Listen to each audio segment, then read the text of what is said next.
What do you do when you're the last tank standing? Well, before I get into that, how do you even end up as the last tank standing?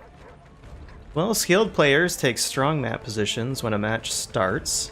From these positions, they know they can do damage with little return fire, or they know they'll be able to block it. Once the flank has battled it out, they assess the minimap and decide if they should push or fall back. Pushing sometimes means gaining map control, putting the remaining enemies in a crossfire, which means even more damage without the cost of hit points, or perhaps the flank is failing, and they choose to withdraw to the remaining tanks on their team for a last stand. Skilled players create a habit of conserving hit points while maximizing damage. Well, then there's this disaster of a match. Sometimes you end up being the last one alive because you played poorly, you wavered all match, didn't commit to a plan, or a flank, and pretty much didn't do anything the entire match. I really hesitated using this video as my first YouTube guide because, well, let's face it, I played poorly. Many of my choices during this replay were, frankly, garbage. It's good to remind tankers that everybody is capable of poor decisions and bad play. Well, regardless of how you ended up the last tank alive, here's what you do. First, recite, believe, and pursue one more shot. And then after that, one more shot, and then after that one more shot. If you keep pushing yourself for one more shot of damage, you'll be surprised what you might accomplish. Second, and this one's huge, don't concede defeat. Change your mindset. When games look lost, don't turn off your brain and stop practicing what you already know. When a game looks won from the other side, many players make mistakes. They'll rush in, they'll drive out of cover.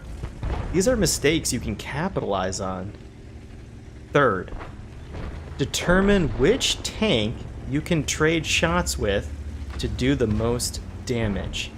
If you're going to die, you should at least try to get as much damage out as possible.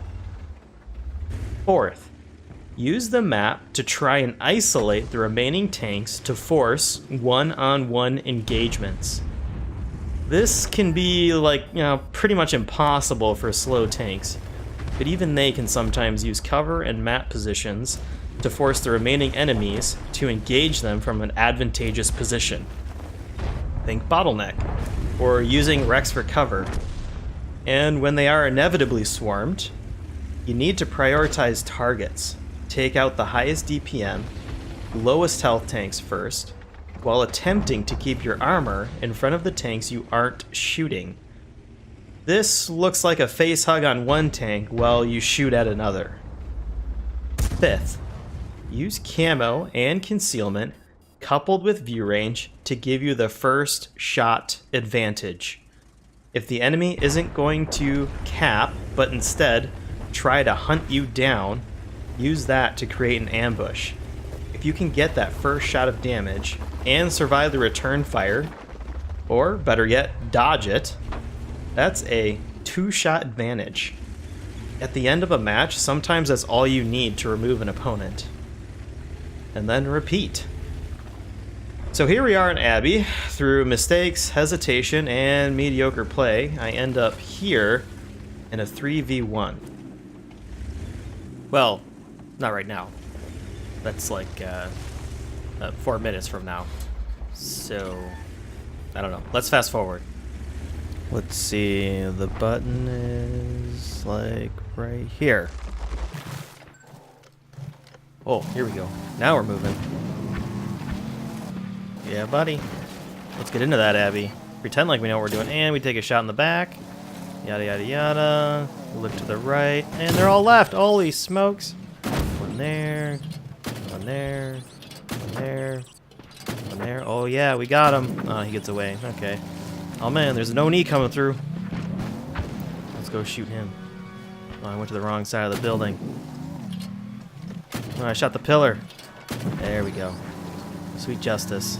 Okay. Let's move back. Oh, T-3485. Oh, that was a lucky shot. That was a super lucky shot. Okay, let's keep moving along here. Alright. And... oh, we proxy spot another one. You know what? Let's not shoot him. Let's just wait for the FE304. Come on, Bert. Come on, Bert. You can do it. Oh, there we go. Alrighty then. Yeah, we're getting close now. Move back to the middle. We know the M44 just died. The E2 is either on the 8 line or on the inside of the 8 line. Nobody's lit. We're kind of bored. Oh, there's the T29. Don't have shots on it. Oh, T34. Don't have shots on... oh, there's the E2. Proxy spotting me for the other two. No bueno, that's okay. I'll pick him off as he goes for the... oh, no, he's not going for Artie. Back up. Yada, yada, yada. And...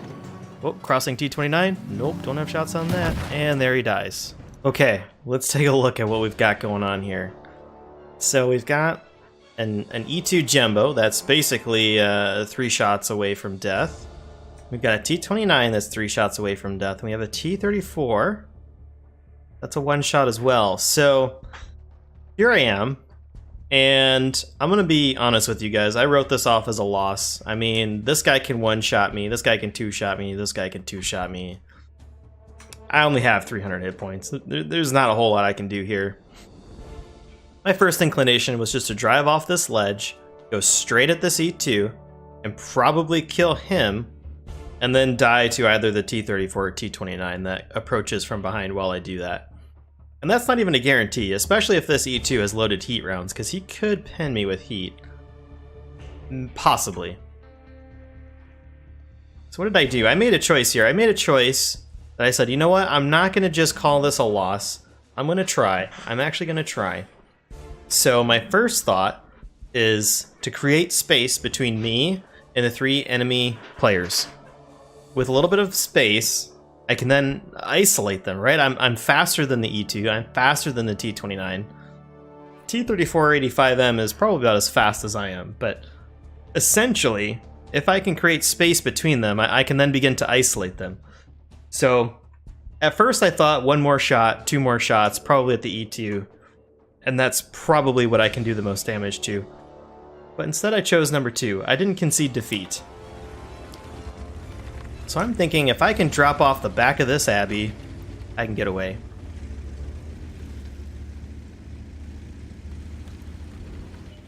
We get real lucky there. I did not expect this T-34 to fall back and try to get Abbey shots here. I see the E2 pushing in. I want to get out. I want to create more space. One thing I want to point out here, before we go too much further, I have gold preloaded. You'll notice I switch between the two quite often in this match.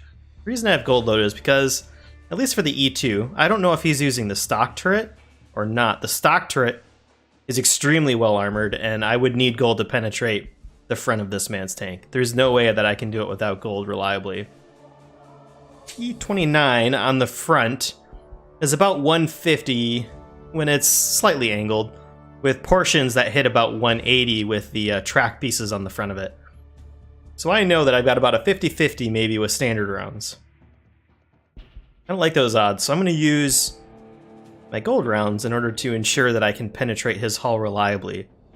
Now the T-34, I could probably definitely penetrate his hull. There are portions that are well armored on the front, especially if he's angled, or if I'm below him, then it's especially hard. But I'm thinking he's a 1-shot, it might just be worth it to make sure that I pen that shot with that gold round. So I'm thinking from here, as I dip off, my plan is to continue through and go up the 8 line. That puts space between these guys and it forces them to make a choice.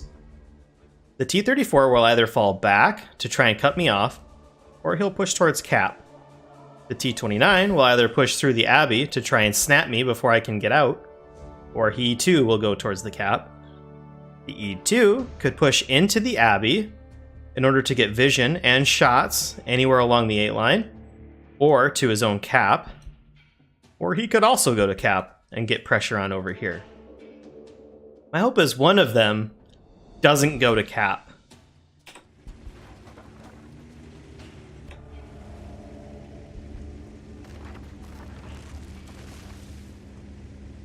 One thing I want to point out here is I'm turning my turret. Now, why did I do that? Well, it's mostly habit, but if you always point your turret in the direction that you're expecting to be shot from, and T-29 came out here, or even that T-34 got into this window quickly enough, he could get shots on me from right up here.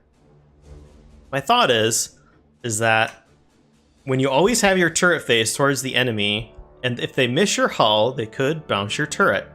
This gives you a better survivability chance, even if it's just a little bit higher. The other thing I want to point out is a lot of ammo racks are on the back or the sides of turrets. So if my turret is facing forward and they hit the back of it, I stand a much higher chance of being ammo racked. It's a good habit to get into whether you have an armored turret or not.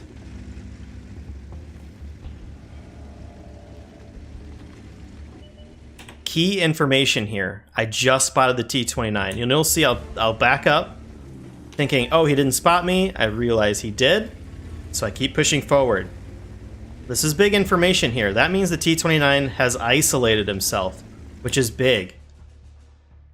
Of the 3 tanks here, I obviously don't want to go after the T-29 as he kills me 1 shot out of 1 every time.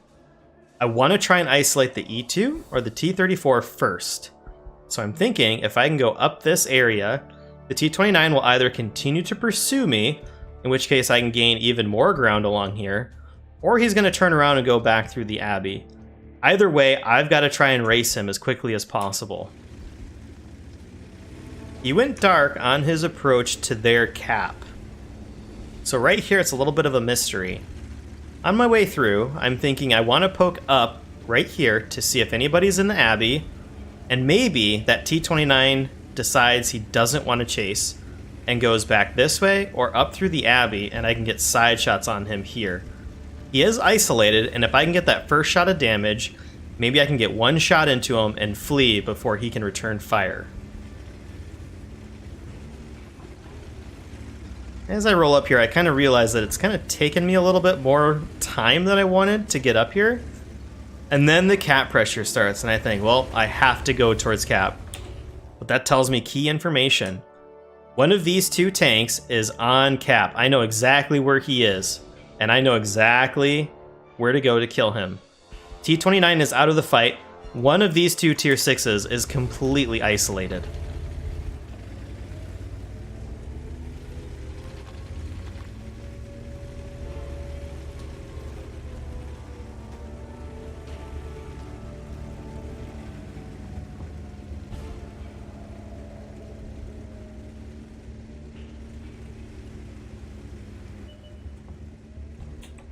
And the heavens have spoken. This is huge. I spot that T-29. I think he's lit me. My 6 sense haven't gone off, but I'm still trying to get into cover. And then I realize his turret is not looking at me. He did not light me. I have the first shot advantage on a tank that only takes 3 shots to kill. So my plan is to roll forward, use these as cover, and try and track him before he can get behind that mountain. Why did I do that? Well, if we look from his perspective, as best we can, well, we can see here that my profile is quite small to him.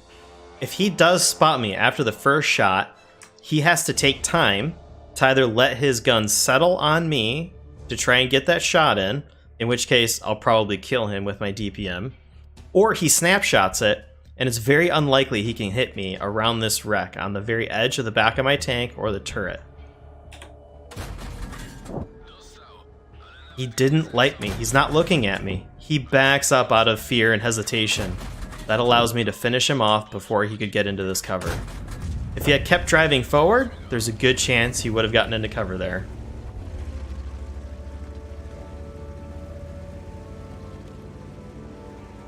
I have 40 seconds to get that reset. There's plenty of time. This is also the point that I realized that this is winnable. When I saw that T-29, I knew I could win this match. I knew he was isolated. I knew I could kill him. And after I did, my heart was racing because I realized that I could win this 1v3. There's the E2. He's on cap. I know where he is. I can kill him. And then a surprise T-34 out of nowhere. But I'm still okay. He missed his first shot, so even though he had the first shot advantage, he missed. That's huge for me. Secondly, this E2 doesn't have a shot on me. This T-34 is isolated.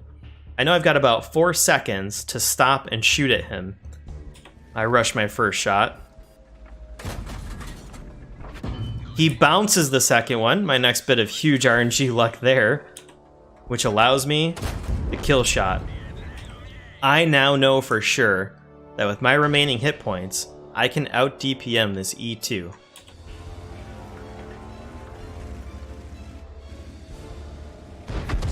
And then he rushes his first shot. That was a panic shot right there. He just wants to scare me away because he's got 15 seconds on the timer. Plenty of time for me to aim and get another shot in there. I get nervous after that second bounce. He misses his second shot, and I know I can finish him.